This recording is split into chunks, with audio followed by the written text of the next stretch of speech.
সম্প্রতি ভ্রমণ, শিক্ষা কিংবা কর্মসংস্থানের জন্য বিভিন্ন দেশের ভিসা পেতে বাংলাদেশিদের নানা জটিলতার মুখোমুখি হতে হচ্ছে।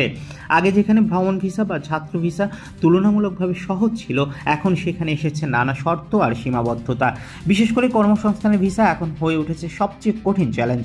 খাত সংশ্লিষ্টরা জানাচ্ছেন, শুধু ইউরোপ নয়, পূর্ব এশিয়া, দক্ষিণ পূর্ব এশিয়া থেকে শুরু করে মধ্যপ্রাচ্যের অনেক দেশ এই বাংলাদেশিদের ভিসা প্রদান বন্ধ করেছে, নয়তো কঠোর শর্ত জুড়ে দিয়েছে। প্রতি বছর বিপুল সংখ্যক বাংলাদেশি শিক্ষার্থী যুক্তরাষ্ট্র, ইউরোপ, অস্ট্রেলিয়া, নিউজিল্যান্ড, জাপান কিংবা মধ্যপ্রাচ্যের বিভিন্ন দেশে উচ্চশিক্ষার জন্য যাচ্ছেন। তবে একাধিক ট্রাভেল এজেন্সির তথ্য বলছে, যুক্তরাষ্ট্রের ট্রাম্প প্রশাসনের সময় থেকেই বিদেশি শিক্ষার্থীদের জন্য ভিসার দরজা সংকুচিত হতে শুরু করেছে। অন্যদিকে পর্যটক ভিসায় গিয়ে অনেকেই আর দেশে না ফেরায় চিকিৎসা ও ভ্রমণ ভিসাতেও কড়াকড়ি আরোপ করেছে একাধিক দেশ।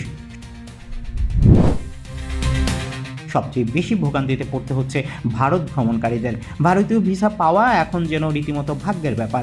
এতে আরও জটিল হয়ে উঠেছে ইউরোপীয় দেশগুলোর ভিসা আবেদন প্রক্রিয়াও, কারণ ভারতের দূতাবাস থেকে আবেদন করা প্রায় অসম্ভব হয়ে দাঁড়িয়েছে। তবে যেসব দেশের নিজস্ব দূতাবাস বাংলাদেশেই রয়েছে, সেখানে আবেদনকারীরা তুলনামূলকভাবে সুবিধা পাচ্ছেন।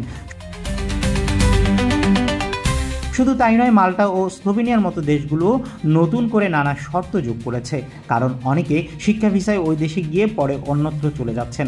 ফলে এসব দেশ শিক্ষার্থী গ্রহণে আরও সতর্ক অবস্থান নিয়েছে। পর্যটন খাতের বিশেষজ্ঞরা বলছেন, বাংলাদেশিদের ভিসা আবেদন বাতিল হওয়ার সবচেয়ে বড় কারণ হলো অবৈধভাবে বিদেশে থেকে যাওয়ার প্রবণতা, ভুয়া ডকুমেন্টস জমা দেওয়া এবং সংশ্লিষ্ট দেশের আভ্যন্তরীণ নীতি পরিবর্তন। এ কারণেই দিন দিন বাড়ছে রিজেকশনের হার।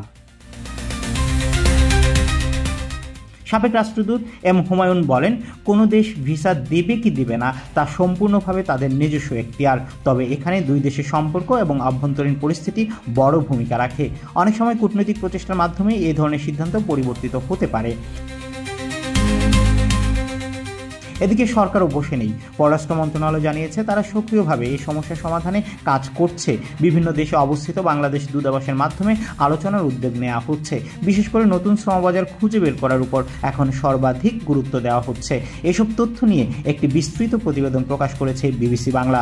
শেষ পর্যন্ত বলা যায়, বিশ্বায়নের এই যুগে বিদেশ ভ্রমণ ও কর্মসংস্থানের স্বপ্ন নিয়ে হাজারো তরুণ তরুণী যখন লাইনে দাঁড়াচ্ছেন, তখন ভিসার জটিলতা যেন তাদের সামনে হয়ে দাঁড়িয়েছে এক অদৃশ্য প্রাচীর। তবে কূটনৈতিক তৎপরতা, সঠিক নথিপত্র এবং দায়িত্বশীল আচরণই হয়তো খুলে দিতে পারে নতুন সম্ভাবনার দরজা। সুমন সালাউদ্দিন, আন্তর্জাতিক ডেস্ক, জিরো টিভি।